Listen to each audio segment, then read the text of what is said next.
నగరం మధ్యలో ఉన్న ఒక పెద్ద మ్యూజియంలో నేలమాళిగలో పాత చిత్రాలు చాలా ఉన్నాయి. వాటిని ఎవరూ చూడలేదు. వాటి ఫ్రేములపై దుమ్ము పేరుకుపోయింది. అక్కడంతా నిశ్శబ్దం ఉంది. ఆ మర్చిపోయిన చిత్రాల మధ్యలో ఒక చిన్న పక్షి తన గూడు కట్టుకుంది. అది ప్రేమతో, కలలతో అల్లిన ఒక సున్నితమైన కాని బలమైన గూడు. దాని ఆశలన్నీ ఆ గూడులో ఉన్న ప్రతి పుల్లలో ఉన్నాయి. ఆ పక్షికి ఆ మూల ప్రపంచంలోనే అత్యంత సురక్షితమైన, అందమైన ప్రదేశం.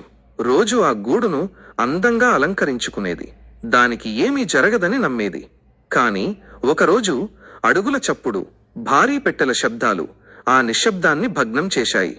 మ్యూజియం సిబ్బంది శుభ్రం చేయడం ప్రారంభించారు. ఒక్కొక్కటిగా చిత్రాలను పైకి తీసుకెళ్లి ప్రదర్శనలో పెట్టారు. ఆ శబ్దానికి భయపడిన ఇతర పక్షులు తమ గూళ్లను వదిలి ఎగిరిపోయాయి. కాని ఈ చిన్న పక్షి వెళ్లడానికి నిరాకరించింది. అన్ని చిత్రాలు తీసుకెళ్లరు, నా ఇల్లు సురక్షితంగా ఉంటుంది అని అనుకుంది. తాను ఎంతగానో ప్రేమించిన ఆ స్థలాన్ని వదిలి వెళ్లడానికి ఇష్టపడలేదు. కాని విధికి వేరే ప్రణాళికలున్నాయి.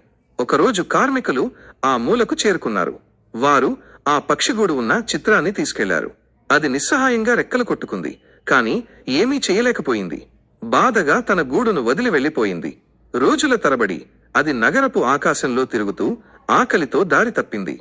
దేవుడు నా అందమైన ఇంటిని ఎందుకు తీసుకెళ్లాడు? నేను ఏం తప్పు చేశాను అని బాధగా అనుకుంది. దాని రెక్కలు అలసిపోయాయి. కాని దాని ధైర్యం చెక్కుచెదరలేదు. అది ఎగురుతూ ఉండాలని, వెతుకుతూ ఉండాలని నిర్ణయించుకుంది. అప్పుడొక రోజు అది ఒక అందమైన పచ్చని తోటను చూసింది. అక్కడ పువ్వులు, ప్రశాంతత ఉన్నాయి. ఒక మూలన సూర్యరశ్మి చెట్ల గుండా శాంతంగా పడుతోంది. అది ఎంతో పరిపూర్ణంగా అనిపించింది. కొత్త ఆశతో మళ్లీ గూడు కట్టడం ప్రారంభించింది.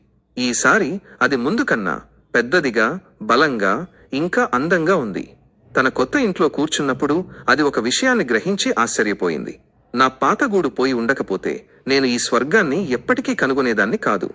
జీవితంలో మనం ప్రేమించేవన్నీ నాశనమైపోయినట్టు అనిపించే క్షణాలుంటాయి. మన ఇల్లు, మన ఉద్యోగం, మన సంబంధాలు కూడా. అలాంటి సమయాల్లో మనం తరచుగా విధిని నిందిస్తాం. నాకే ఎందుకు అని కోపంగా అడుగుతాం. కాని కొన్నిసార్లు ఆ నష్టాలు ముగింపులు కావు, అవి దాగి ఉన్న ప్రారంభాలు. సవాళ్లు మన బలాన్ని పరీక్షిస్తాయి. మనం ఓటమిని అంగీకరించకపోతే జీవితం మనం ఊహించిన దానికంటే మెరుగైన దాన్ని బహుమతిగా ఇస్తుంది. కాబట్టి జీవితం మిమ్మల్ని మీ సౌకర్యవంతమైన ప్రాంతం నుంచి బయటకు నెట్టినప్పుడు ధైర్యాన్ని కోల్పోవద్దు. ముందుకు సాగండి, కట్టుకుంటూ ఉండండి. మీ తదుపరి గమ్యం మీ జీవితంలో అత్యంత అందమైన అధ్యాయం కావచ్చు. మీకు ఈ కథ నచ్చితే లైక్ చేయండి. మీ ఆలోచనలను కామెంట్లలో పంచుకోండి. సబ్స్క్రైబ్ చేయడం మర్చిపోవద్దు.